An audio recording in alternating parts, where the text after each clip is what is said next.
A poor little girl enters a restaurant with an empty plate and says to the billionaire, "Could you spare some food to take to my sick grandmother?" What he does next is unbelievable. The rain was falling mercilessly when Richard Bennett parked his black Audi in front of Le Petit. Just like every Tuesday, promptly at 2 in the afternoon, he entered the elegant restaurant, his weekly escape from the boardroom. "Good afternoon, Mr. Bennett," the maitre d' greeted him with a professional smile. "The usual table." Richard just nodded. At 42, he had built a real estate empire and a reputation as a cold, calculating man. Words onto him were resources to be conserved, just like any other asset on his financial statements. He walked through the nearly empty dining room, his Italian shoes echoing on the marble floor. The waiter pulled out the chair by the window, from where he could watch the city while remaining isolated from it. Exactly how he lived his life. "The menu today, sir?" "No." "The usual?" The waiter retreated with a discreet nod. Richard adjusted his shirt cuffs and watched the rain through the large window. People hurried along the sidewalks, protecting themselves as best they could, some with expensive umbrellas, others improvising with newspapers or plastic bags. They all seemed small and insignificant from where he sat. His filet mignon with a red wine reduction arrived, accompanied by grilled vegetables and a glass of sparkling water. He ate in silence, chewing each piece methodically, while his mind ran through numbers and strategies for the next day's board meeting. It was then that the restaurant door opened, bringing with it the sound of the rain and something completely unexpected. A small girl entered hesitantly. She couldn't have been more than 5 years old. She was soaked, her brown hair stuck to her thin face, her old dress clinging to her frail body. Her bare feet left little puddles on the immaculate floor. In her trembling hands, she held a white plate with a crack running from one side to the other. The maitre d' quickly approached, his expression shifting between shock and indignation. "Miss, you can't come in here like this. This is an establishment." "Let her be," Richard interrupted, surprising even himself. The maitre d' stopped mid-sentence, confused. The few other patrons present watched the unusual scene. The girl stood motionless, like a small animal ready to flee at the slightest sign of danger. "Come here," Richard called, making a gesture. She hesitated, looking at the door and then at him. Finally, she moved forward slowly, her steps silent, as if she had learned to move without being noticed. She stopped at a safe distance, her large brown eyes watching him with a mixture of fear and hope. She clutched the cracked plate to her chest as if it were a shield. "What do you want?" Richard asked, trying to soften the tone he used to command boardrooms. The girl took a deep breath, gathering her courage. When she spoke, her voice was small but clear. "Mister, can you put a little food here?" She held out the cracked plate with trembling hands. "It's for my grandma. She's sick." Those simple words hit Richard like a physical blow. Suddenly, he was no longer in the elegant restaurant, but in another place, another time. He was 6 years old, standing at the door of the master bedroom in the Bennett mansion. The housekeeper had told him not to bother his mother, but he had to see her. It had been 3 days since she had left her room. "Mommy!" he called, his childish voice seeming small in the immense room, darkened by heavy curtains. Eleanor Bennett was lying in the king-sized bed, looking fragile amidst the Egyptian cotton sheets. Her face, usually so vibrant, was as pale as wax. She turned her head slowly upon hearing her son's voice. "Richard, dear," she whispered with a faint smile, "you shouldn't be in here. Mommy needs to rest." "I brought you soup," he said, holding up a bowl with his small hands. "I made it myself." It wasn't true. The cook had made the soup, but he had insisted on bringing it to his mother, even when the housekeeper said it wasn't appropriate. Eleanor tried to sit up, but a wave of coughing stopped her. Richard stood there, holding the bowl, feeling helpless and scared. "Leave it on the table, my love," she said, when the coughing subsided. "Mommy will eat it later, I promise." But he knew she wouldn't eat it, just as he knew the doctors who visited the mansion with increasing frequency weren't making her any better. Richard blinked, returning to the present. The little girl was still there, looking at him with those big, sad eyes that seemed to carry the weight of the world. "Is your grandmother very sick?" he asked, his voice coming out softer than he intended. The girl nodded. She's had a fever since yesterday. She can't get up to make food, and I don't know how to cook very well. Richard looked at his barely touched plate, then at the girl. There was something about her, a dignity, a courage that defied her circumstances, that moved him deeply. Jean, he called to the maitre d', prepare 2 full meals to go. Soup, main course and dessert. Pack it all well. And mineral water too. The maitre d' nodded, trying to hide his surprise. Immediately, sir. The girl looked at Richard as if he had just performed a miracle. What's your name? He asked, gesturing to the chair across from him. She didn't accept the invitation to sit, remaining firmly where she stood, her bare feet forming a small puddle on the floor. Hannah, she replied, almost in a whisper. Hannah, he repeated. I'm Richard. He didn't mention his last name or his position. To this child, titles and fortunes meant nothing. What mattered was whether or not he could help her sick grandmother. Do you live far from here, Hannah? She shook her head. It's past the big stores, in those streets with the old houses. Richard knew the area, an old neighborhood on the outskirts, where houses that had once seen better days were now crammed together on narrow streets, a place he would normally only see through the window of his car, if he ever drove through there at all. Another memory surfaced.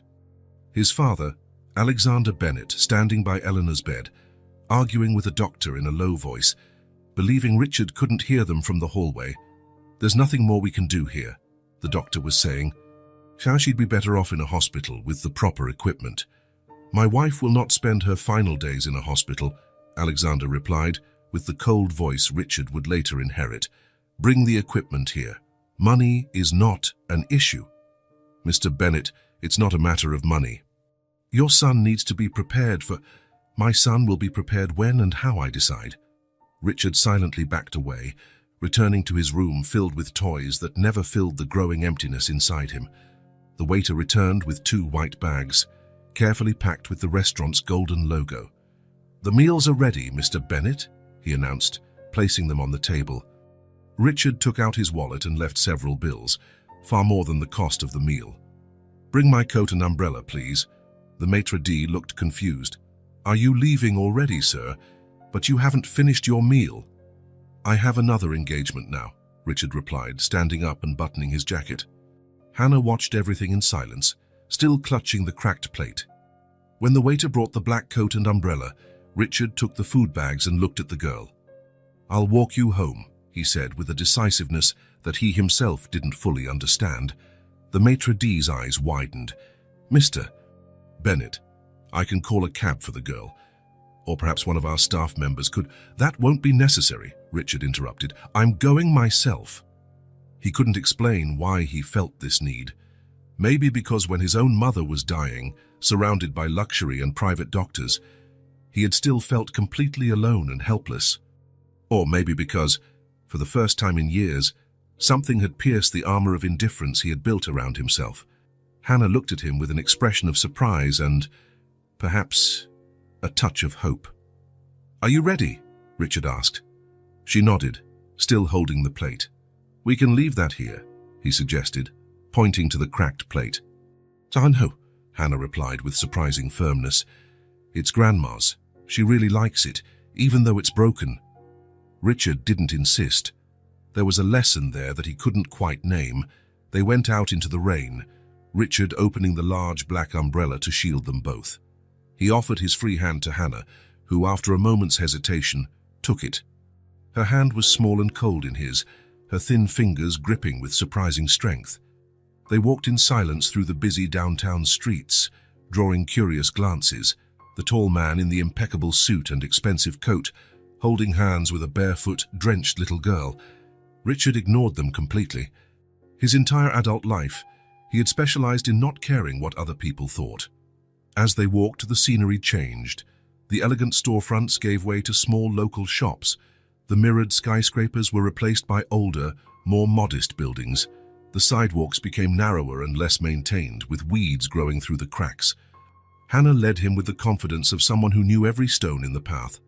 They turned onto a side street, and then another, even narrower one. Here, Old houses were squeezed together, with faded facades and windows protected by rusty bars. Clotheslines crisscrossed from one side to the other, with drenched clothes hanging heavily. Richard remembered the day he found out his mother was never coming back. There was no formal announcement. His father never sat down with him to explain. Simply, one day, the medical staff was gone. His mother's room was empty. The sheets changed, as if she had never been there. "Where's Mommy?" he asked the housekeeper, who avoided his gaze. "Your father wants to see you in his study," was the only reply. In the immense mahogany and leather study, Alexander Bennett didn't stand up when his son entered. He continued signing documents, as if his wife's death were just another item on his agenda.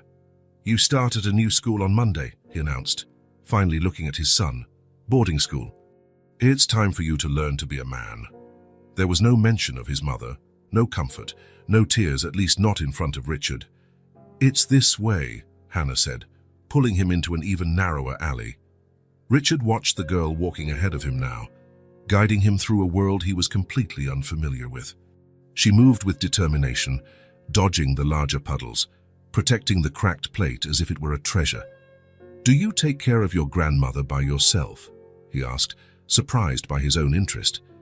Hannah looked back without stopping. "Now I do. Aunt Lisa used to come only, but she moved away. And your parents?" The girl slowed her pace, her small shoulders tensing up. "They went to heaven when I was a baby," she answered simply. "Grandma says they're stars now and watch over me." Richard felt something tighten in his chest. An orphan, just like him. But he had his father's fortune, the best schools, endless opportunities. Even if they were wrapped in emotional coldness, this girl had only a sick grandmother and a cracked plate. "We're here," Hannah announced, stopping in front of a small house with peeling walls and an iron gate hanging from a single hinge. Richard adjusted the bags in his arms. The rain continued to fall, lighter now, creating a soft mist that softened the harsh edges of the place. A practical voice inside him, the same one that had guided him through ruthless negotiations, told him to hand over the bags and leave, to return to his orderly, predictable world, to the numbers that always made sense, to the people who feared and respected him but never truly knew him. But another voice, one he hadn't heard in decades, insisted that there was something important here, something that could perhaps fill a void that all his money and power could not touch. "I'm coming in with you," he said, surprising himself once again that afternoon. Hannah looked at him curiously, her head tilted slightly to one side. "Why are you helping me?" she asked. With the direct frankness of children, Richard didn't have a ready answer. In his world of meetings and contracts, all questions had prepared answers. But here, in front of this 5-year-old child, he felt disarmed. "My mother got sick once ours too," he said finally. "I was a little older than you." Hannah nodded as if that explained everything. And maybe it did. "Grandma's going to like you," she declared with conviction. "She always says she can see people's hearts." Richard didn't reply. He wasn't sure he would like what Hannah's grandmother would see if she looked at his heart, or what he himself would find if he had the courage to look deeply. Hannah pushed the rusty gate, which opened with a creak. A small path of uneven stones led to the front door.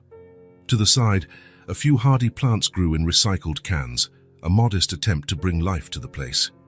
As he followed the girl down the narrow path, Richard felt he was crossing more than just the physical distance between the restaurant and this humble house.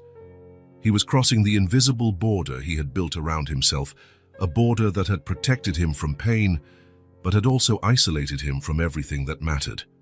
He didn't know what he would find inside that house, but he was sure of one thing: nothing in his life would be the same after this rainy day.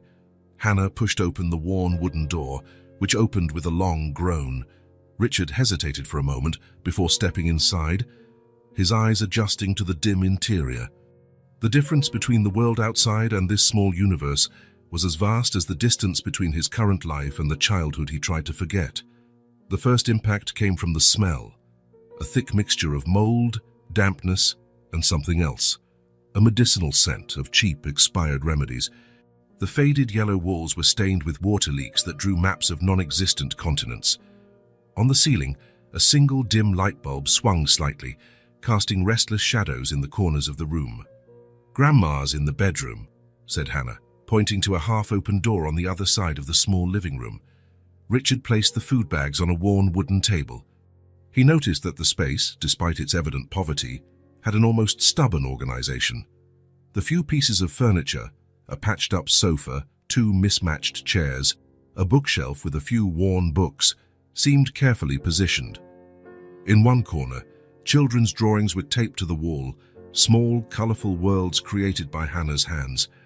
"She's going to like the food," the girl continued, placing the cracked plate on the table. "It's been a while since she's eaten properly."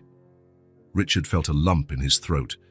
He suddenly saw himself as that 6-year-old boy, trying to get his sick mother to eat, believing that soup could cure something that even the most expensive doctors couldn't reverse. He followed Hannah to the bedroom door, the sound of the rain on the roof creating a kind of melancholic background music. Before entering, the girl turned to him. "Grandma's been sleeping a lot. When she wakes up, sometimes she says strange things." Richard nodded, understanding the gravity between the lines of those simple words. The room was even smaller than the living room. A window with a makeshift curtain let in the grey light of the rainy afternoon. Under this dim light, he saw a frail figure lying on a narrow bed.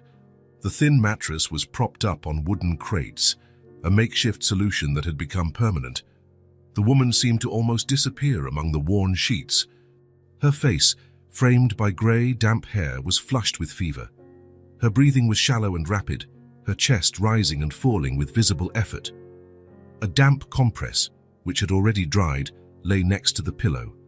Hannah approached the bed and gently touched her grandmother's arm. "Grandma, I brought someone to help us, and there's good food." The woman didn't answer. Richard approached slowly, a strange feeling growing inside him. There was something familiar about that face consumed by illness, something that touched a distant, buried memory. Without thinking, he reached out and touched the woman's forehead. It was far too hot. The fever was high, likely over 102 degrees Fahrenheit. "How long has she been like this?" he asked, his voice tighter than he intended. Hannah hugged herself, suddenly seeming even smaller. "Since last night. She got up this morning, but then she fell." The girl's voice trembled. "She said it was just a cold, but I know it's not." Richard felt a chill run down his spine. The situation was serious. Anyone could see that. This wasn't a simple flu that would pass with tea and rest. At that moment, the woman moved. Her eyes opened slowly, unfocused from the fever. She blinked several times, trying to recognize the figures before her. "Hannah!" she called, her voice just a hoarse whisper. "I'm here, Grandma," the girl replied, holding the woman's bony hand. "I brought a man who helped us with food." The woman turned her face toward Richard, who was now standing by the bed. Her eyes, clouded by illness, tried to focus on him. There was a moment of confusion, then a spark of recognition that flashed through her gaze like distant lightning. "You," she murmured, blinking as if she couldn't believe what she was seeing. She raised a trembling hand toward his face. "You've grown. What are you doing here?" Richard felt the impact of those words like a physical blow. The world seemed to spin around him, the walls of the small room suddenly closing in. Long-buried memories exploded in his mind like fireworks. A younger woman, with brown hair tied in a simple bun, helping him fix the tie of his school uniform. "Don't worry, Richard. Your father will get used to the idea of you staying home." The same woman, sitting by his bed, reading him stories when the nightmares came. "So your mother would be so proud of the boy you are." Her in the mansion's kitchen, teaching him how to make cookies, laughing when he spilled flour on the floor. "Some messes are worth it, little one." And then, her crying silently as she packed a small suitcase. "Your father thinks it's best for you to go to boarding school now. I can't do anything." "Evelyn," Richard whispered, the name coming out like a prayer. Evelyn Carter, the housekeeper, the woman who had cared for him after his mother's death, the only person who had shown him genuine affection during those lonely years in the cold Bennett mansion. The woman his father had dismissed when he decided his son needed to toughen up away from motherly influences. Richard felt his heart break into 1,000 pieces. How had he not recognized her sooner? The years had transformed Evelyn, Illness and poverty had stolen the vitality from the woman who, in his childhood memories, had seemed invincible. "Little Richard," Evelyn whispered, a faint smile lighting up her feverish face. "I never thought I'd see you again." Hannah looked from one to the other, confused. "You know each other?" Richard couldn't answer immediately. A lump had formed in his throat, blocking the words. Evelyn coughed, a deep, rattling sound that shook her frail body. "So Evelyn took care of me when I was a child," he managed to say finally, "after my mother died." Understanding slowly dawned on Hannah's face. "So Grandma took care of you too?" Richard nodded, unable to elaborate. The cruel irony of the situation hit him with full force. Evelyn had cared for him in his most vulnerable moment, and now she was here, sick and poor, while he lived in luxury and comfort, having never once thought to look for her. Another wave of coughing shook Evelyn, stronger than the last. When it passed, she was left gasping, struggling for breath. Richard noticed with alarm that her lips had a slightly bluish tint. There was no time to lose. He pulled his phone from his pocket and dialed a number. "I need a private ambulance, immediately," he said, with the firm voice he used to give orders in his corporate empire. He gave the address and added, "It's an emergency. Patient with probable pneumonia, high fever, difficulty breathing. I want the best team available. Now." He hung up and turned his attention back to Evelyn. "We're taking you to the hospital. You're going to be okay." Evelyn tried to protest, but she had no strength. Hannah looked at Richard with wide eyes. "Hospitals cost money," the girl said, concern evident in her childish voice. "Don't worry about that," Richard replied, taking Evelyn's hand. He felt how cold it was, despite the fever. "I'll take care of everything." Evelyn squeezed his fingers weakly. "Hannah," she whispered. "My Hannah." "She's coming with us," Richard assured her. "You won't be separated." Something like relief passed through Evelyn's feverish eyes. She closed them, as if that brief conversation had exhausted her last bit of energy. The next few minutes passed in a blur. Richard helped Hannah pack a few clothes into a small, worn backpack. He asked her to change out of her wet dress into something dry. The girl obeyed silently, disappearing for a few minutes and returning in sweatpants and a t-shirt that was too big for her small frame. While they waited for the ambulance, Richard sat beside Evelyn's bed. Hannah fetched the empty plate from the table and returned to the room, standing quietly in a corner. "Is she going to get better?" the girl asked, her eyes fixed on her grandmother.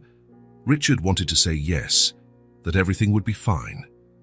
But there was something in Hannah's eyes that asked for honesty, not false promises. "We're going to do everything we can," he answered.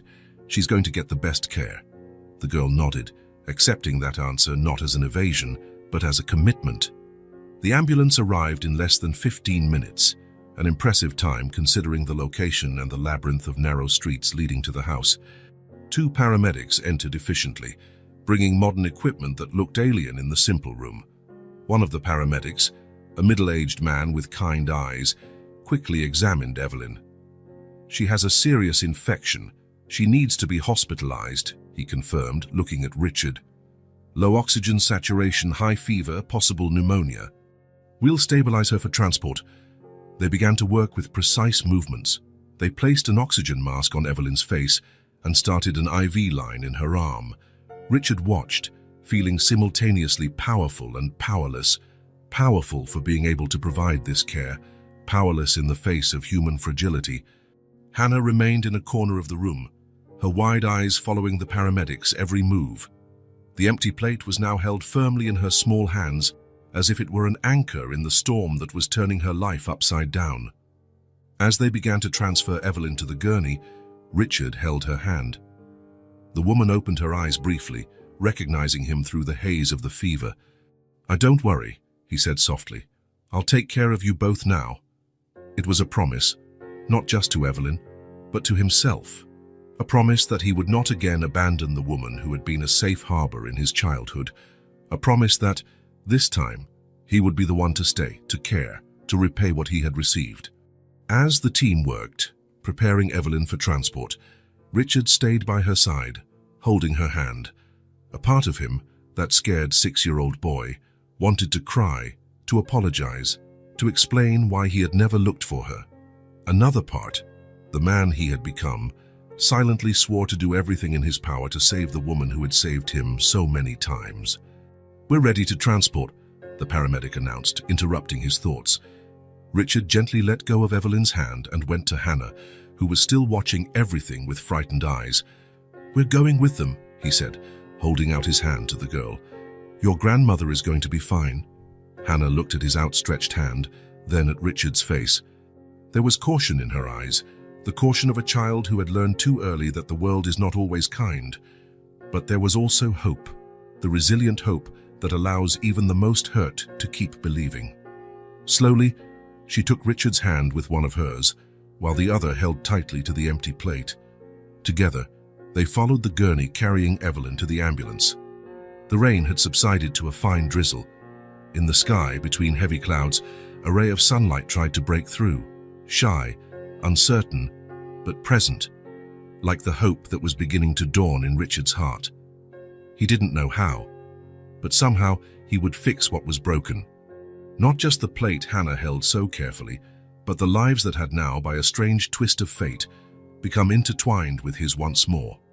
St. Clair's Hospital took up an entire city block in an affluent part of the city. Its glass and concrete facade reflected the morning sun, creating a striking contrast with the still cloudy sky after days of rain. On the 5th floor, in a private suite overlooking the main park, Evelyn Carter breathed with the help of a thin oxygen tube. 3 days had passed since Richard found her. 72 hours of tests, diagnoses, and the start of intensive treatment. Severe bacterial pneumonia, complicated by malnutrition and chronic anemia, that was the doctor's diagnosis. Evelyn's frail body was fighting an infection that, had it gone untreated for a few more days, would likely have been fatal. Richard watched the scene through the half-open door of the room. In the hospital bed, Evelyn slept under the effect of light sedatives, her thin body almost disappearing among the white sheets. Beside the bed, in the armchair that the nurses had adjusted to be more comfortable, Hannah slept in an impossible position. Her small body was curled so that one hand could hold her grandmother's, even in her sleep. It was early, just after 7 in the morning. Richard had arrived before regular visiting hours, a privilege his name and generous donation to the hospital guaranteed. He carried a small paper bag. He entered the room silently and placed the bag on the side table. The sound made Hannah stir. Her eyes opened slowly, disoriented for a moment, until they focused on Richard. "Good morning," he said in a low voice. The girl straightened up in the armchair, rubbing her eyes with her free hand. The other remained firmly holding her grandmother's hand. "She's better today," Hannah said, looking at Evelyn. "She didn't cough as much last night." Richard nodded, impressed by the child's powers of observation. Even the nurses had commented on how attuned the granddaughter seemed to every small change in her grandmother's condition. "The doctors said the antibiotics are working," he confirmed. "Her fever is lower and her breathing is improving." Hannah nodded, as if she already knew this on her own. For 3 days, she had refused all attempts to get her away from her grandmother's room. She slept in the armchair, ate right there, and only left briefly to use the restroom. "I brought you something," Richard said, picking up the bag. "I thought you might be bored here." He took out a hardcover sketchbook, a box of professional colored pencils, and a small case with a sharpener and eraser. Hannah's eyes widened. "Are these for me?" she asked, her voice hesitant, as if she feared there had been some mistake. "Yes," Richard replied. "I thought you might like to draw while you wait for Evelyn to get better." Hannah gently let go of her grandmother's hand and approached the table. Her fingers touched the box of pencils with reverence. It was a complete collection of 36 different colors, the kind of art supplies that children her age usually only saw in expensive store windows. "I've never had so many pencils," she murmured, opening the box and looking at the perfectly organized colors. Richard felt a strange ache in his chest, a mixture of sadness and tenderness. That reaction said more about Hannah's life than any words could. A set of colored pencils, something so simple for most children, was an unimaginable treasure to her. "Joyce, I'll take very good care of them," the girl said, closing the box and stroking the cover of the sketchbook. "They're for you to use," Richard replied gently. "You don't have to save them. When they run out, We'll buy more." Hannah looked at him as if he had just said something incomprehensible. The idea of having more, of not needing to save every inch of a pencil, seemed like an alien concept to her. A nurse entered the room, breaking the moment. It was time for Evelyn's morning medications and to check her vital signs. With quiet efficiency, she adjusted the antibiotic drip, checked the temperature and pressure, and made notes on the chart. "She's responding well," the nurse said to Richard. "Dr. Morris will be by on his morning rounds around 10. Richard thanked her with a nod. The nurse looked at Hannah with a gentle smile. "Don't you want to rest a little in a real bed, dear? We have a room prepared for visitors at the end of the hall." Hannah shook her head, moving back closer to her grandmother. "So I want to stay with her," she replied simply, resuming her position in the armchair and taking Evelyn's hand again. The nurse exchanged a look with Richard, a look that held compassion and admiration for the child's dedication. "At least eat something decent," the nurse insisted. "I'll have them bring up a full breakfast." When the nurse left, Richard pulled up a chair and sat on the other side of the bed.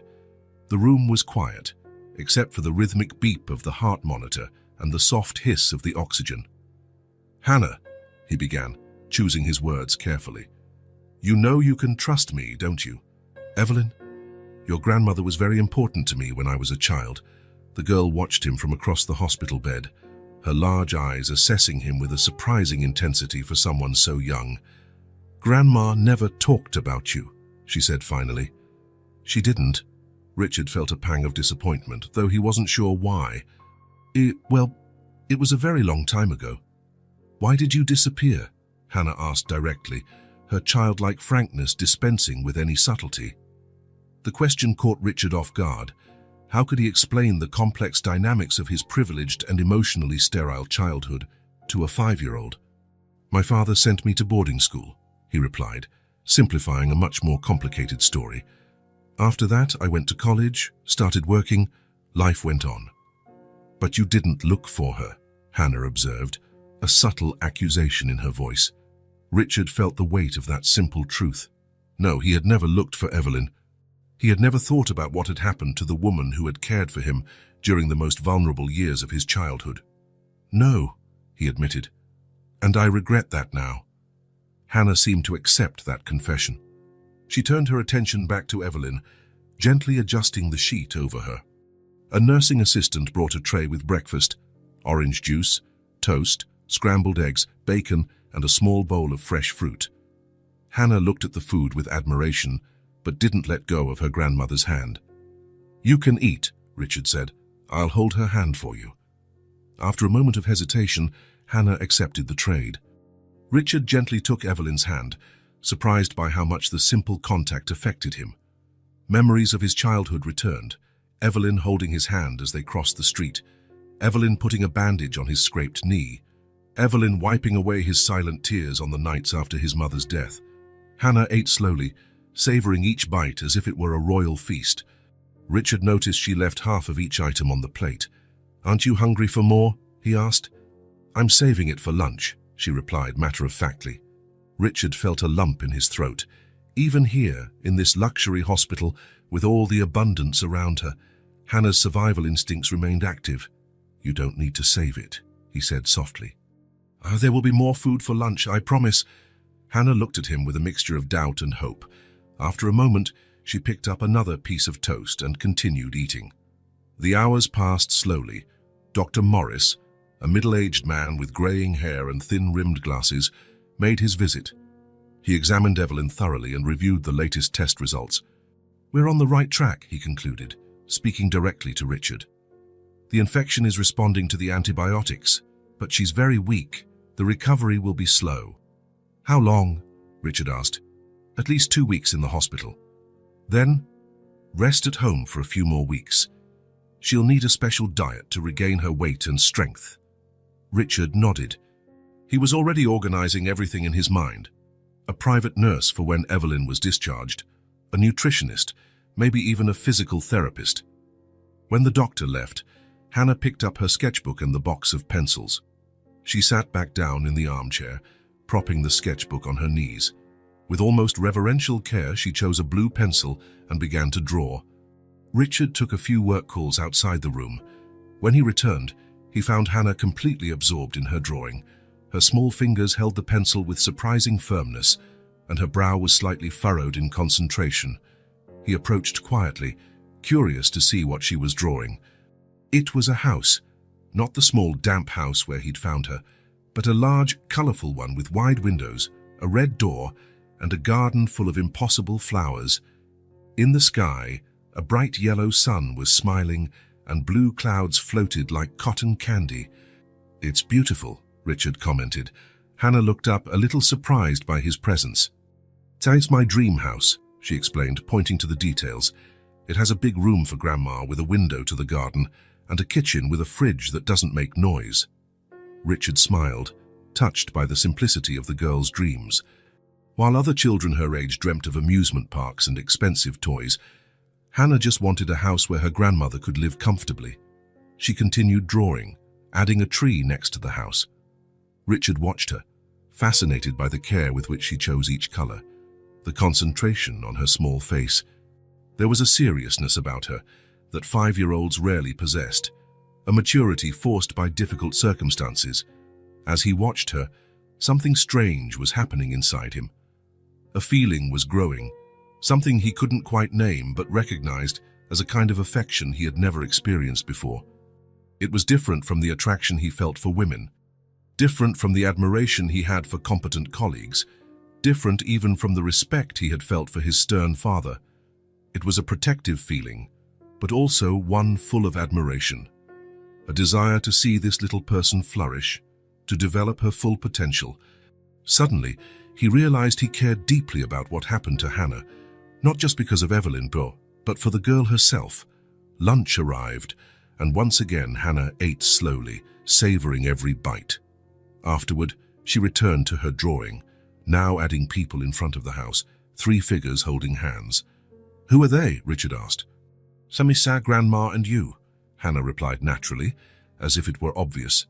Richard felt something break inside him, a barrier he didn't even know existed.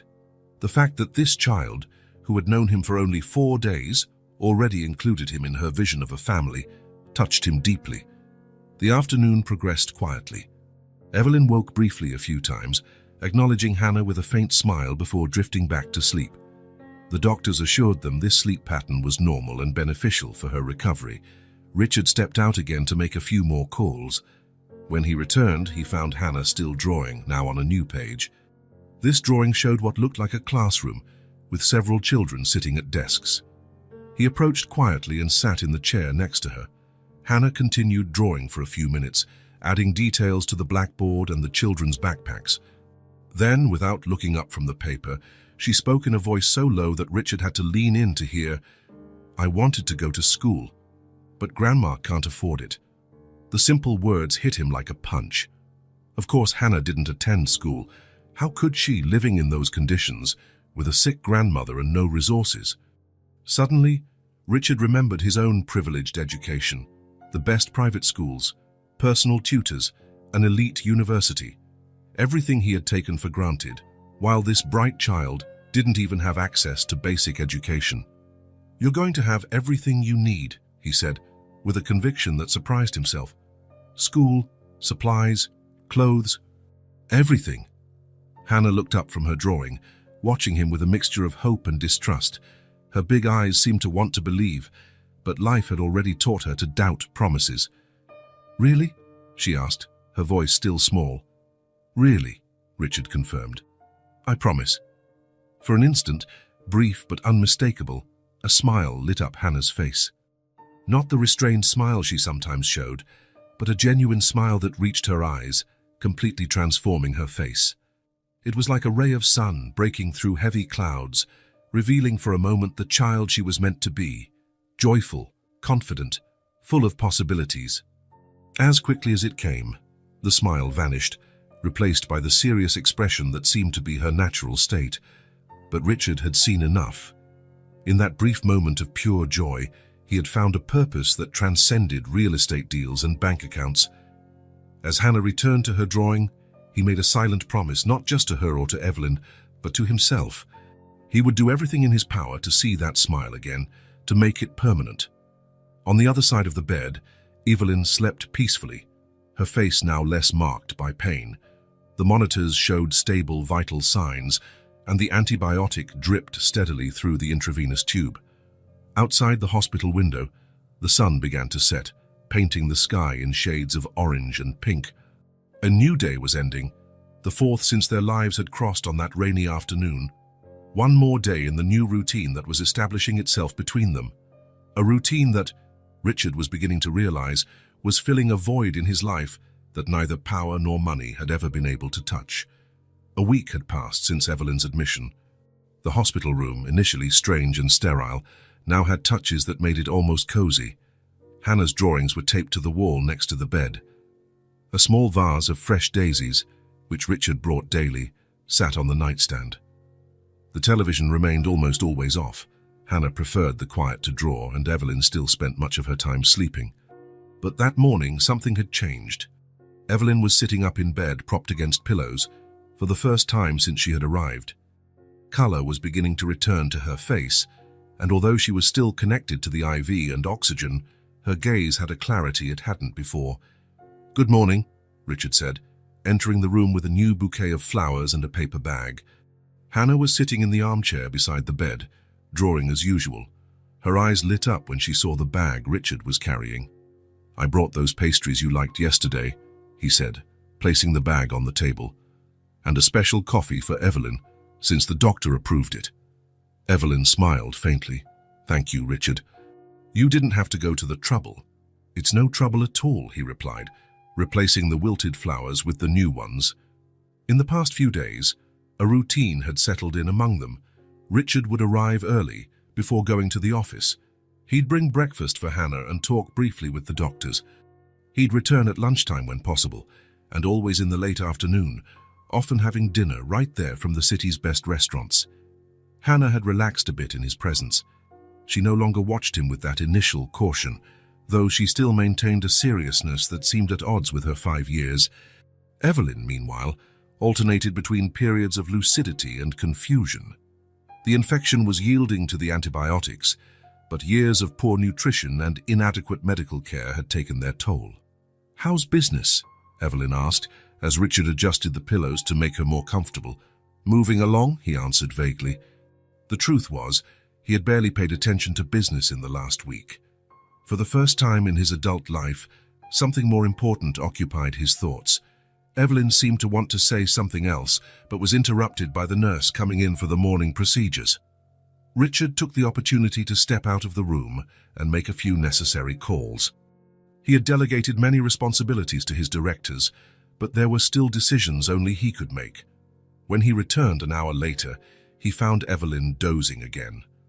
Hannah was standing by the window, looking out at the city below. The 5th floor offered a privileged view of the Central Park and the buildings that stretched to the horizon. Richard approached quietly, stopping beside her. "It's so big," Hannah said, without looking away from the window. "The city." "It is," Richard agreed. "Have you ever seen it from this high up before?" Hannah shook her head. "I've never been in a place this high." "Our house is small." Richard observed the girl's profile, her button nose, her brown hair that now clean and combed, revealed natural curls. In the past few days, he had provided new clothes for her, nothing extravagant, just simple, comfortable pieces that replaced the worn dresses and patched pants she had brought in her small backpack. "What are you thinking about?" he asked, noticing her distant gaze. Hannah hesitated, as she always did before revealing something personal. It was a habit Richard had noticed, this pause, this moment of evaluation, as if she were calculating whether it was safe to share her thoughts. "Why are you helping us?" The question, direct and unexpected, caught Richard by surprise. He looked at Evelyn, still asleep, and then back out at the city below. How could he explain something he didn't fully understand himself? "Shall we sit?" he suggested, indicating the 2 seats by the window. Hannah nodded and followed him. They sat side by side, looking outside. The morning was clear, the sky an almost impossible blue after days of rain.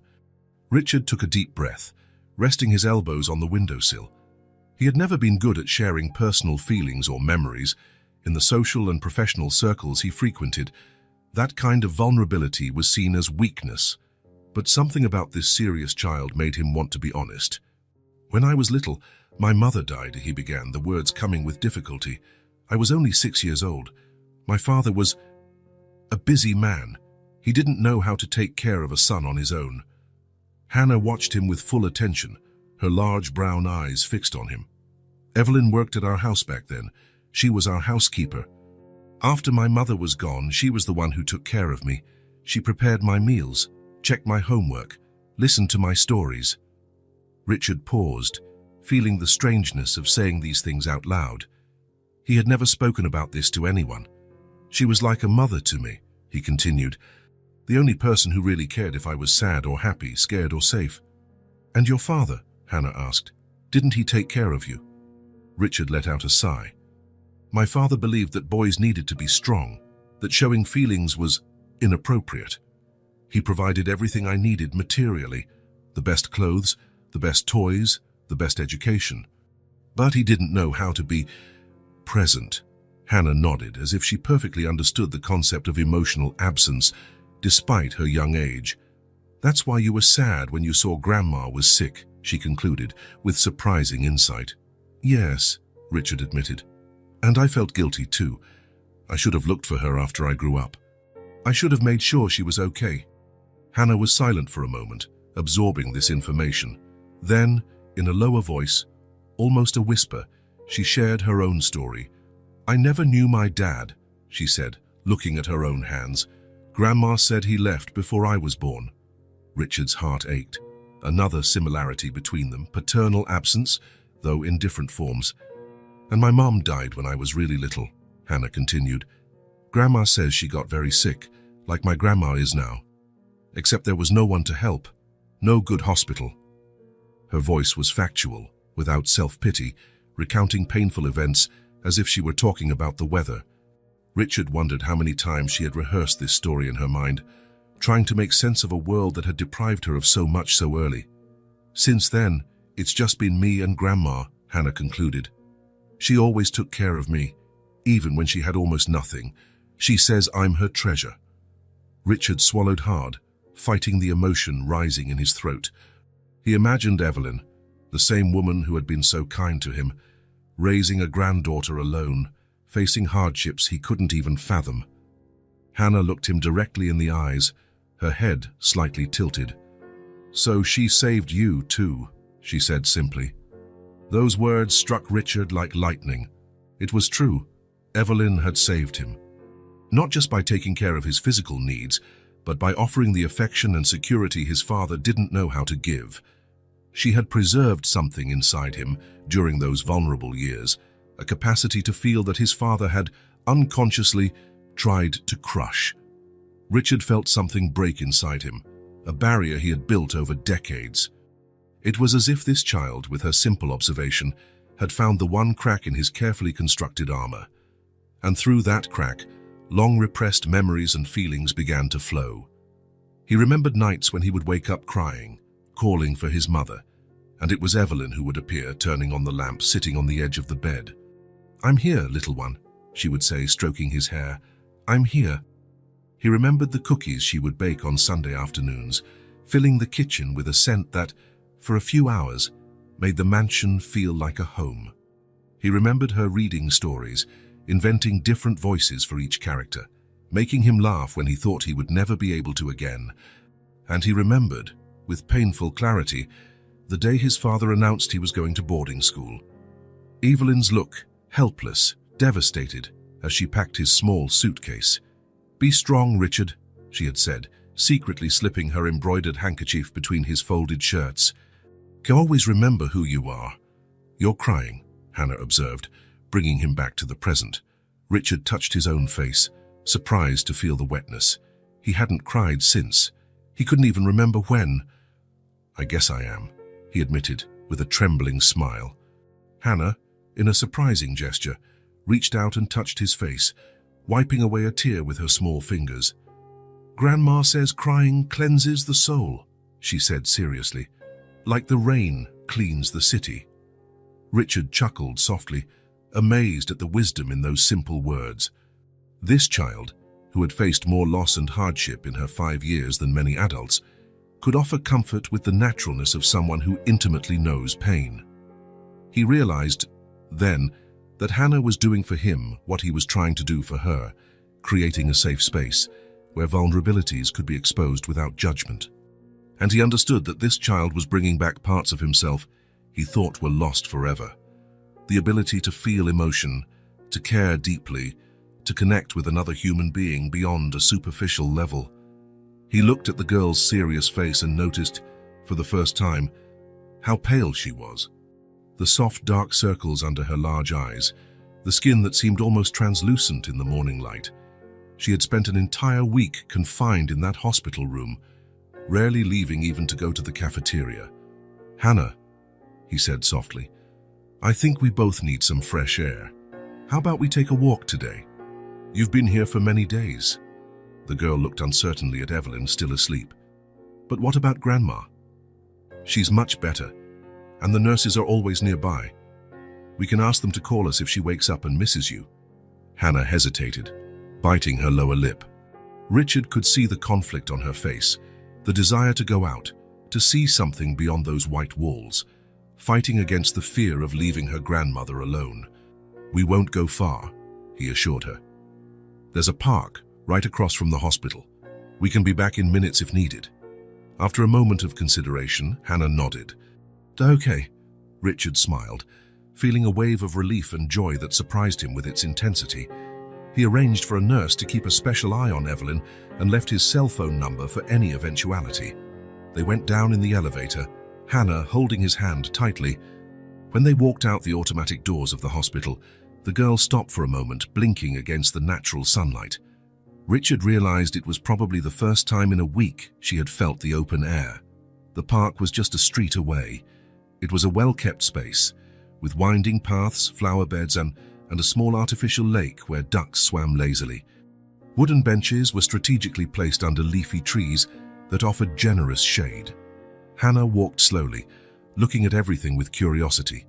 Her steps became lighter as they moved through the park, and Richard noticed how she breathed deeply, as if wanting to absorb as much oxygen as possible after days in the enclosed hospital environment.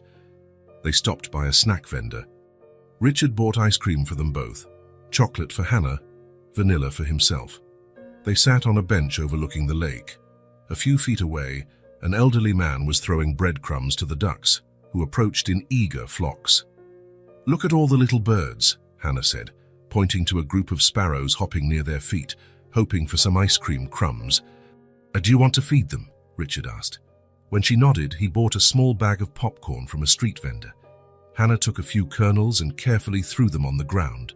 The sparrows approached, cautious at first, then more confident, one bolder than the others, even landed briefly on the bench next to her before flying away.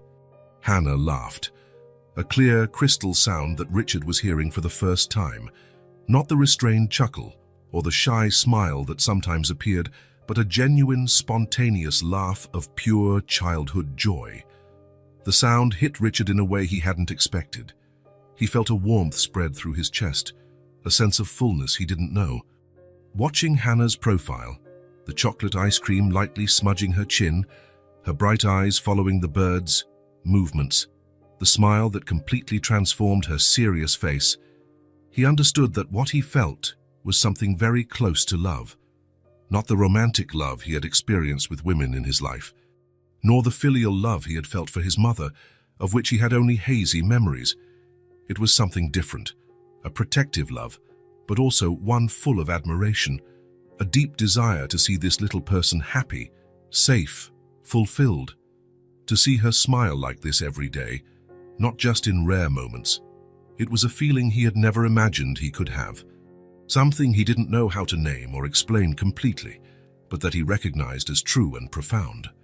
As Hannah continued to feed the sparrows, the smile still lighting up her face, Richard made another silent promise. He would not only take care of her and Evelyn materially, not only provide what they needed, he would try somehow to repay what Evelyn had done for him years ago, to offer not just sustenance, but presence, not just objects, but affection. The morning sun shone on them, creating golden reflections on the lake's surface. Hannah finished her ice cream and wiped her hands on the napkin with meticulous care. Then she looked at Richard. "Can we go back now? I want to tell Grandma about the birds when she wakes up." "Of course," he replied, getting up. "We'll make a drawing of them for her." Hannah took his hand naturally, as if it were something they had always done. As they walked back to the hospital, Richard allowed himself to believe, for the first time in decades, that maybe there was a second chance for him. An opportunity to recover not only Evelyn, but also that part of himself he had lost along the way. The ability to care, to connect, to love. And it was all thanks to a 5-year-old girl and a cracked plate on a rainy afternoon. 2 weeks had passed since Evelyn's admission. The intensive antibiotic treatment had finally beaten the infection, and her condition was improving daily. The doctors were talking about a hospital discharge for the following week, provided there was adequate care at home. Richard had already arranged everything. A spacious apartment in a quiet neighborhood, not far from his own address. Comfortable furniture, adjustments to facilitate Evelyn's recovery, and a special room for Hannah, with shelves for books and a dedicated space for drawing. A private nurse would come daily at first, and he himself would be present whenever possible. On that Sunday afternoon, the hospital room had a different atmosphere. The curtains were open, letting in the golden light of dusk. Evelyn was sitting up in bed, propped against pillows, her grey hair combed back. She was still thin and frail, but her eyes had regained the sparkle Richard remembered from his childhood. Hannah had gone with one of the nurses to the hospital's internal garden to pick some flowers for the room. It was a new ritual she had established. Every afternoon, new flowers to liven up the room, as she said. Richard sat in the chair beside the bed, as he did every afternoon after leaving the office. He had drastically reduced his workload in recent weeks, delegating responsibilities as he had never done before. His directors were surprised, but adapting well to the new dynamic. "How was your day?" Evelyn asked, her voice now stronger than the whisper of the first few days. "Productive," Richard replied. "We closed the deal with the Asian investors." Evelyn smiled, a smile Richard was learning to recognize, gentle, but with a touch of irony. "I still find it strange to talk about your business," she commented. "In my memory, you're still that little boy who would sneak into the kitchen to steal cookies." Richard chuckled softly. It was strange for him too, this new closeness with the woman who had been so important in his childhood. It was as if they were trying to build a bridge over a 30-year chasm. "Hannah seems more cheerful today," he observed, changing the subject. "Yes," Evelyn agreed, her gaze softening at the mention of her granddaughter. "She was so excited about this apartment you mentioned. She spent the whole morning drawing what she thinks it will look like." A comfortable silence settled between them. Through the window, they could see the sun beginning to set, tinting the sky orange and pink. In the hallway, they could hear the usual hospital sounds, hurried footsteps, distant conversations, the occasional clinking of equipment. "Richard," Evelyn said finally, her voice taking on a more serious tone, "there's something we need to talk about before I leave here." He noticed the change in her expression, a subtle tension, a determination that wasn't there before. "Of course," he replied, leaning forward slightly. "Is there a problem with the discharge arrangements?" Evelyn shook her head. She reached out her hand, taking his in a gesture that surprised him. Her fingers were cold, but her grip was firm.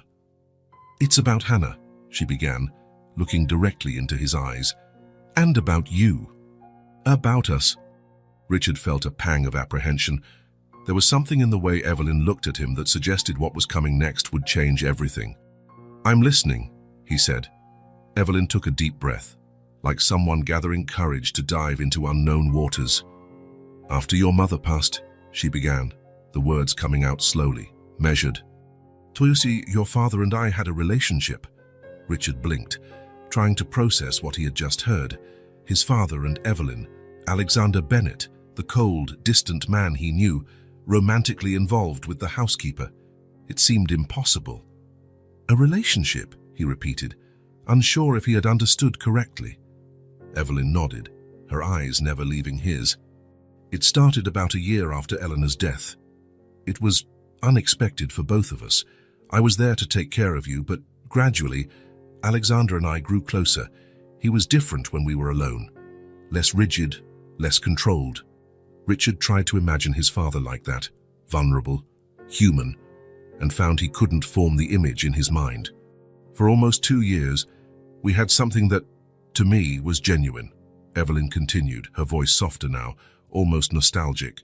He talked about marriage, about us forming a real family, with you. What happened? Richard asked, still trying to assimilate this revelation about a man he thought he knew. The board of directors happened, Evelyn replied, a touch of bitterness in her voice. One of the board members found out about us. He made it clear to Alexander that a recently widowed CEO marrying the housekeeper would be a scandal the company couldn't afford.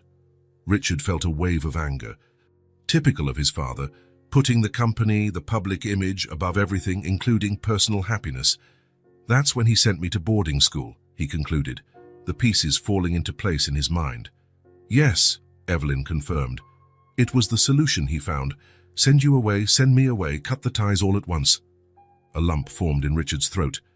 So many lost years, so many possibilities destroyed by pride and appearances. I found out I was pregnant 2 weeks after I left the mansion, Evelyn continued, her voice now almost a whisper. Richard felt as if the floor had disappeared from under his feet. His heart raced, and for a moment, everything around him seemed distant, unreal. Pregnant, he repeated, the word sounding strange on his lips. My daughter, Lisa, was born 6 months later, Evelyn said, squeezing his hand harder. Your half-sister. Richard felt the world spin. A sister. He had a sister. His whole life believing he was an only child, and now he discovered he had shared this bond with someone. Lisa, he murmured, testing the name. My sister. Yes, Evelyn confirmed, and she was Hannah's mother. The impact of this second revelation was even greater. Richard felt as if he had been physically struck. The implications of that simple sentence exploded in his mind like fireworks. Hannah is, he began, unable to complete the sentence. Your niece, Evelyn confirmed. Hannah is your sister's daughter. She is your family, Richard, your own flesh and blood. Images from the past few days flashed through his mind in a whirlwind. Hannah drawing quietly, Hannah feeding the birds in the park, Hannah holding his hand as they walked. That instant connection he had felt, that strange familiarity. It all made sense now. Why didn't you tell me sooner? He asked, his voice trembling. I wanted to tell you so many times over the years, Evelyn replied, tears forming in her eyes. I wrote letters I never sent. I even went to your company building once, but I lost my nerve at the last moment. She paused, wiping a tear with her free hand. Then when you became so successful, so powerful, it felt like we belonged to different worlds. What right did I have to show up with these revelations after so long? Richard understood that feeling. He himself had built an isolated, distant life, protected by walls of money and power. He had become inaccessible, even to someone with a connection as deep as this. And Lisa, did she know about me? Evelyn nodded. I told her when she turned 16. She always wanted to meet you, but she respected my decision not to reach out. Lisa was so much like you in some ways, stubborn, determined. What happened to her? Richard asked, although he already suspected the answer.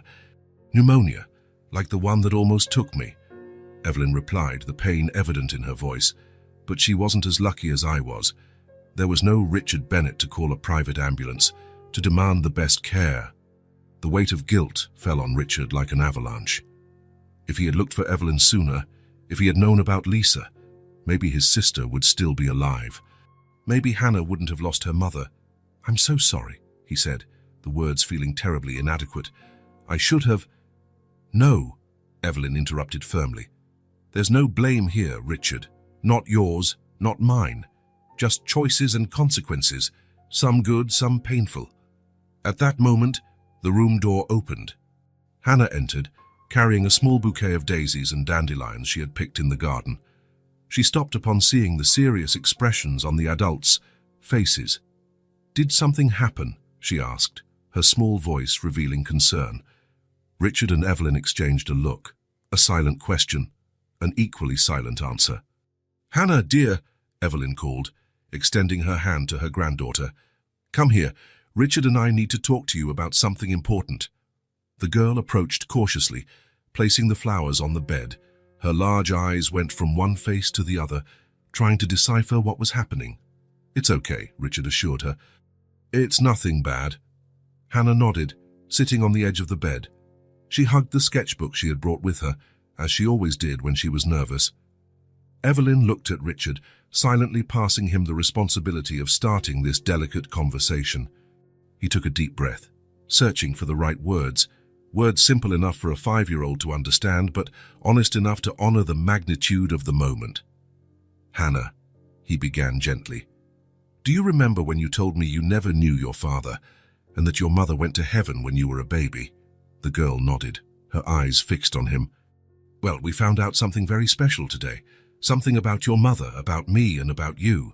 Richard paused, watching Hannah's attentive expression. How to explain something so complex so simply? "Your mother, Lisa, was the daughter of Evelyn and my father," he continued. "That means Lisa was my sister. My half-sister, actually, because we had the same father but different mothers." Hannah frowned, processing this information.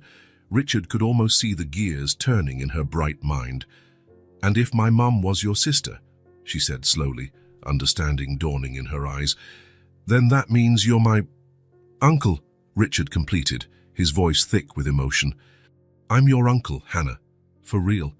Not just someone who knew your grandmother, but your uncle by blood." The girl's eyes widened, and for a moment she was perfectly still. Then, slowly, tears began to form, sliding silently down her cheeks. "So, you're my real uncle?" she asked, her voice trembling. Richard nodded, unable to speak. The emotion had formed a lump in his throat that seemed impossible to untie. For a long moment, Hannah just looked at him, as if memorizing every detail of his face in this new light. Then, without warning, she dropped her sketchbook and threw herself into his arms, her small arms wrapped with surprising strength around his neck. "I always wanted to have family," she whispered against his shoulder, her voice choked with tears. "Besides Grandma." Richard hugged her back, feeling his own tears flow freely. In that moment, he understood what was important in life in a way that all his money and power had never taught him.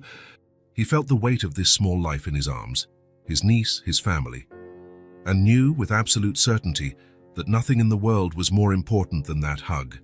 Over Hannah's shoulder, he saw Evelyn watching them, silent tears streaming down her wrinkled face. There was relief in her eyes, as if a weight she had carried for decades had finally been lifted. "Are we going to be a real family now?" Hannah asked, pulling back a little to look into his eyes. "Yes," Richard promised, brushing a strand of hair from her face. "We're going to be a family, the best family we can be." Hannah smiled, a radiant smile that lit up her whole face, and hugged him tightly again. Richard closed his eyes, absorbing the moment, engraving it in his memory. After everything, the loneliness, the losses, the wasted years, here he was, discovering the true meaning of family in the arms of a child he hadn't known existed just a few weeks ago. Life, in all its unpredictability, had given him a second chance. A chance to be not just the successful businessman Richard Bennett, but also Uncle Richard. A chance to build something more lasting than skyscrapers and fortunes, and he was determined not to waste this opportunity. The cab drove down a tree-lined street in a quiet suburb. Richard watched the elegant houses with their well-kept gardens from the window, while Hannah, sitting between him and Evelyn, practically vibrated with anticipation. "Are we almost there?" she asked for the third time in 5 minutes. "Almost," Richard replied, smiling. "Try 2 more blocks." Evelyn held her granddaughter's hand, her face still marked by the fatigue of her hospital stay, but with a serenity she hadn't shown in weeks.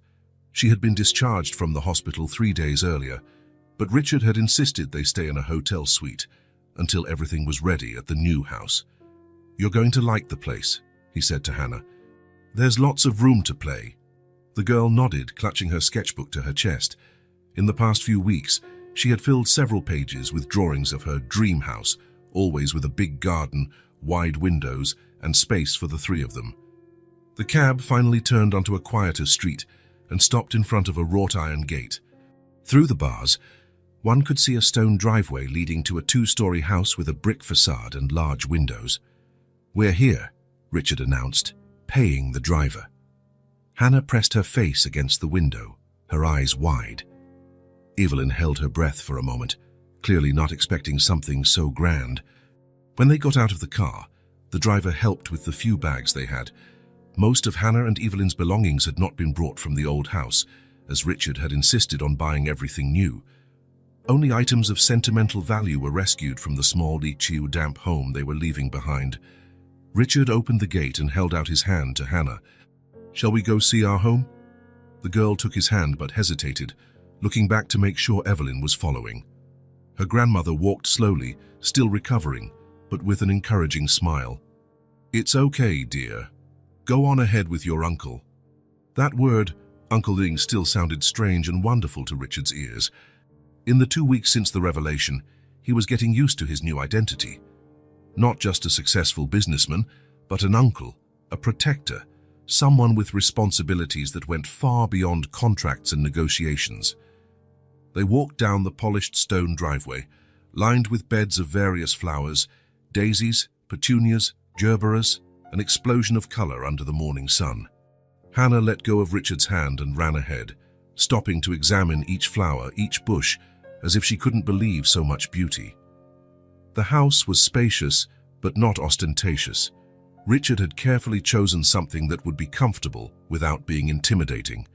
The classic architecture with modern touches created a welcoming atmosphere, far from the coldness of his own penthouse downtown. "The garden continues in the back," he explained, as they reached the front door. "There are fruit trees and room to play." Before he could open the door, Hannah had already run down the side path leading to the back of the house. Richard and Evelyn followed at a slower pace. "Richard," Evelyn said, her voice choked with emotion, "this is too much. We don't need—" "Please," he interrupted gently, "let me do this. For you. For me. For the family we could have been all these years." Evelyn nodded, unable to argue against the genuine emotion in his voice. When they reached the backyard, they found Hannah running across the green lawn.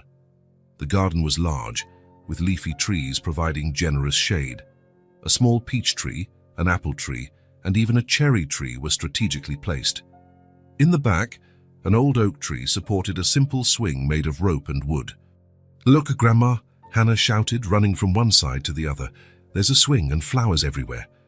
Her face, usually serious, was transformed by joy. Richard's heart ached seeing her like this, free, carefree, acting like the child she was, without the weight of the responsibilities she had carried for so long. Evelyn watched her granddaughter with eyes shining with unshed tears. Her hand found Richard's and squeezed it in a silent thank you. "Shall we see the inside?" he suggested after a few minutes. Hannah ran back to them, her cheeks flushed from the exercise, her eyes sparkling with excitement. "There's more," Richard laughed, a sound that was becoming more and more frequent in his life. Much more. They entered through the back door, which led to a large, bright kitchen. Everything was new, from the light wood cabinets to the modern appliances. In the center, a large solid wood table with 8 chairs invited family meals. "The fridge is already stocked," Richard commented. "And I've hired a cook who will come 3 times a week until Evelyn is fully recovered." Hannah explored every corner, opening cabinets, admiring the marble countertop. Her eyes widened when she saw the large refrigerator, so different from the small, noisy one they used to have. "There's every kind of juice in here," she exclaimed after opening the door. From the kitchen, they moved into the living room, with comfortable sofas, a discreet fireplace, and a built-in bookshelf filled with books. Hannah ran to it, examining the titles with curiosity. "I chose some children's books," Richard explained. "Say, but we can buy more, whatever kind you like." They continued the tour of the first floor, a formal dining room, a small office, and even a game room with a ping-pong table and a large television. "Now, let's see the second floor," Richard suggested, pointing to the wooden staircase that curved elegantly upwards. On the upper floor, the wide hallway led to 4 spacious bedrooms. Richard opened the first door on the right. "This is your room, Evelyn." It was an elegant room, with a queen-sized bed, dark wood furniture, and a comfortable armchair by the window that offered a view of the garden. The colors were soft, shades of blue and green that conveyed tranquility. A side door led to a private bathroom, adapted with safety bars and a shower seat. Considering her recovery, Evelyn entered hesitantly, touching the embroidered bedspread as if she couldn't believe it was real. "It's beautiful, Richard." "Thank you." Hannah tugged at his hand, eager to see the rest of the house. "Hold on," he laughed. "I saved the best for last." They walked to the end of the hall, where Richard stopped in front of a door painted a soft yellow. There was a small wooden plaque hanging on it, with the name Hannah carved in cursive letters. "This is your space," he said, opening the door with a theatrical flourish. The room was a childhood dream come true. The walls were a soft shade of seafoam green, with white clouds painted near the ceiling.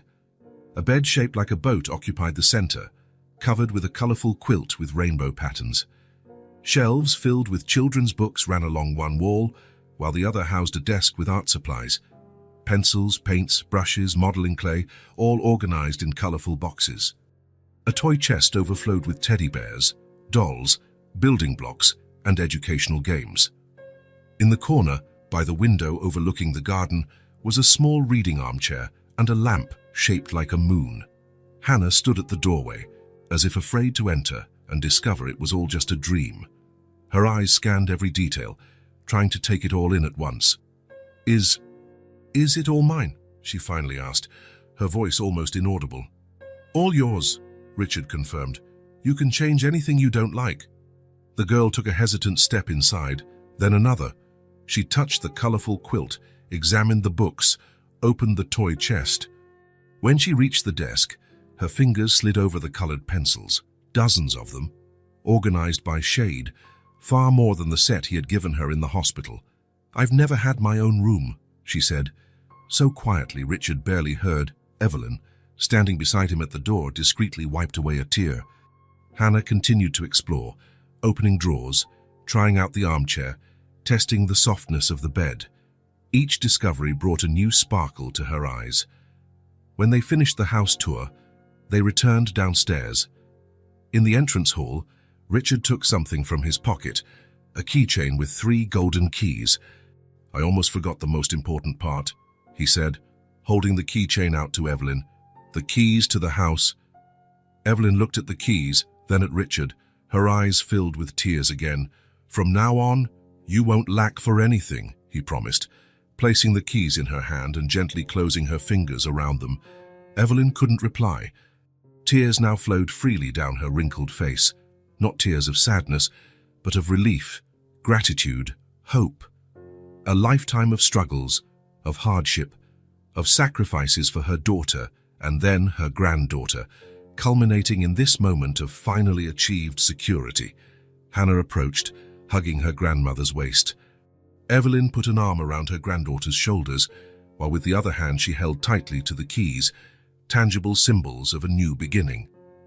Richard watched them both, feeling strangely complete.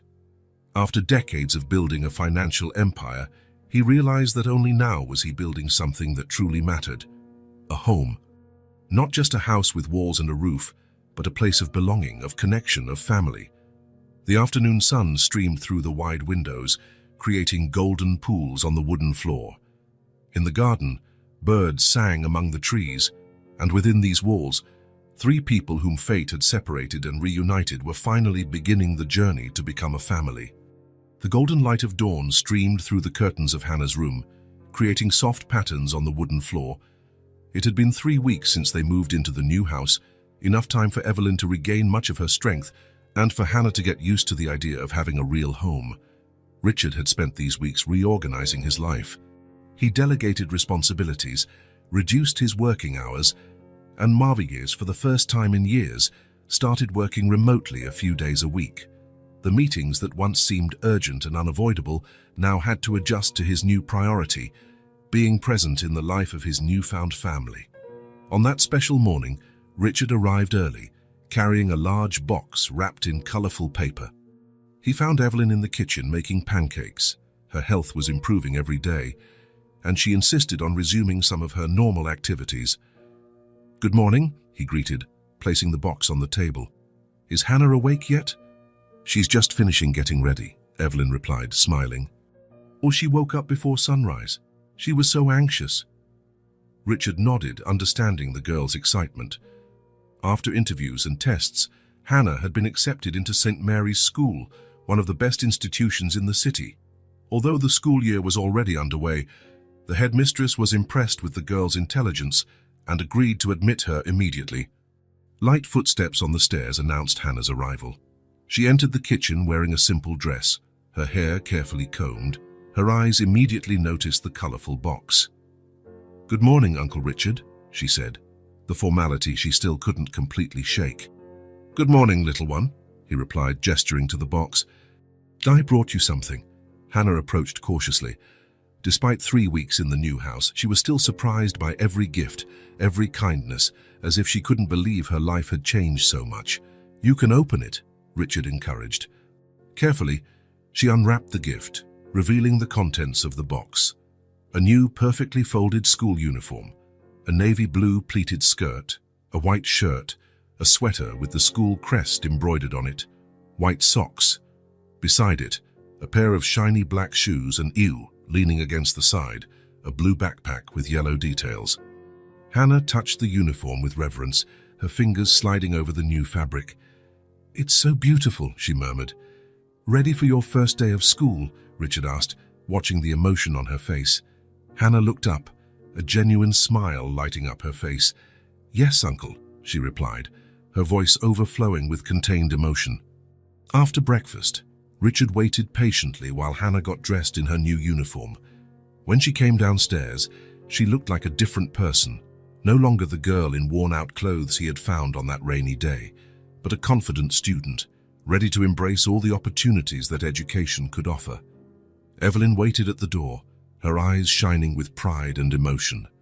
"You look beautiful, my love," she said, adjusting the collar of Hannah's shirt. "Your mother would be so proud." Hannah hugged her grandmother tightly, then took the backpack Richard was holding. "Shall we go?" she asked, anxiety showing in her voice. The drive to school was quiet, each lost in their own thoughts. Richard, driving his own car instead of the chauffeured limousine he normally used, occasionally glanced in the rearview mirror, watching Hannah in the back seat. She looked out the window, her wide eyes taking in every detail of the route. St. Mary's School occupied a historic building surrounded by century-old trees. Its central courtyard, visible through the ornate iron gates, was already filled with children in uniforms identical to Hannah's, some playing, others talking in small groups. Richard parked and walked around the car to open the door for Hannah. She got out slowly, clutching her backpack to her chest, her eyes fixed on the school gate. "Are you nervous?" he asked gently. "A little," Hannah admitted. "What if the other kids don't like me?" Richard knelt to be at her eye level, ignoring the fact that his Italian suit would be ruined at the knees. "They're going to love you," he assured her, "because you're smart, kind, and special. But even if it takes a little while to make friends, remember, you're not alone. Your grandmother and I will be waiting for you at the end of the day." Hannah nodded, seeming a little more confident. Together, they walked to the gate, where the headmistress was waiting for them with a welcoming smile. "Welcome to St. Mary's, Hannah," she said, extending her hand. "So let's introduce you to your teacher and your new classmates." Hannah hesitated for a moment, looking at Richard. He knelt again, adjusting the backpack on her shoulders and tucking a stray strand of hair back into her careful hairdo. "I will always be here," he whispered, just for her to hear. "Whenever you need me, for whatever you need." One last hug, quick but firm, and Hannah turned, taking the headmistress's hand. As she walked through the school gates, her back was straight, her steps firm. At the entrance to the main building, she looked back one last time and waved, a confident smile on her face, before disappearing through the doors. Richard remained there, watching the spot where she had been, feeling a mixture of pride and melancholy he had never experienced before. So this was how parents felt on their children's first day of school. As he walked back to the car, he thought about the extraordinary journey that had brought them here. From a chance encounter on a rainy day to a family united by blood and love, in that house with the garden, they were becoming a family, full of love, affection, and the certainty that no success can replace being together. If this story touched your heart, subscribe to the channel and turn on notifications so you don't miss the next ones. Leave a like because it helps this story get recommended to more people. See you in the next story.